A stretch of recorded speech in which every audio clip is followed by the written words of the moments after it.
এই জিনিসটা আপনার টেবিলের সৌন্দর্য কয়েক গুণ বাড়িয়ে দিবে। প্লাস এইটা কিন্তু গিফট আইটেম হিসেবে সুপার কুল। এই একটা স্মার্ট টেবিল লাইটে করা যাবে অনেক কাজ। প্রথমত এটা একটা 8GB ডেকোরেটিভ টেবিল ল্যাম্প। দ্বিতীয়ত এতে আছে ব্লুটুথ ফাংশন, ফোনের সাথে কানেক্ট করে পছন্দের মিউজিক, গজল বা তিলাওয়াত শুনতে পারবেন। কল এলে কথা বলতে পারবেন কারণ এতে আছে ইনবিল্ট মাইক্রোফোন। এর সাথে এটা একটা টেবিল ক্লকও। আবার রয়েছে 15 ওয়াটের ওয়্যারলেস চার্জিং সাপোর্ট। এটা দিয়ে আপনার আইফোন বা ইয়ারপডস বা ওয়্যারলেস চার্জিং সাপোর্ট করে এমন সমস্ত ডিভাইস চার্জ করতে পারবেন। এতে রয়েছে 14টা কালার মোড। আপনার মুড অনুযায়ী বিভিন্ন ফাংশনাল কালার সেট করে রাখতে পারেন, অথবা চাইলে স্টিল কালারও রাখতে পারেন, যেমন আমার পছন্দ সানরাইজিং এবং গ্রিন।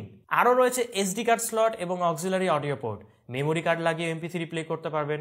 এছাড়াও রয়েছে FM রেডিও। এরকম 5 ওয়াট বা 10 ওয়াটের অ্যাডাপ্টার দিয়ে নন স্টপ চালাতে পারবেন এই টেবিল ক্লক বা ল্যাম্পটি। তাছাড়াও এতে ইনবিল্ট ব্যাটারি থাকায় চার্জার ছাড়াও চলে। এটা কিন্তু খুবই ভালো ব্যাপার। বর্তমান সময়ে এই টেবিল ল্যাম্পটা খুবই সুন্দর, এসেনশিয়াল একটা টেক প্রোডাক্ট এবং এর চাহিদাও ব্যাপক। নিজে ব্যবহার করার জন্য কিনতে পারেন অথবা কাউকে গিফট করার জন্য নিতে পারেন। বেড সাইড টেবিলকে আরো একটু বেটার লুক দিতে এটা একদম perfect and on of the best.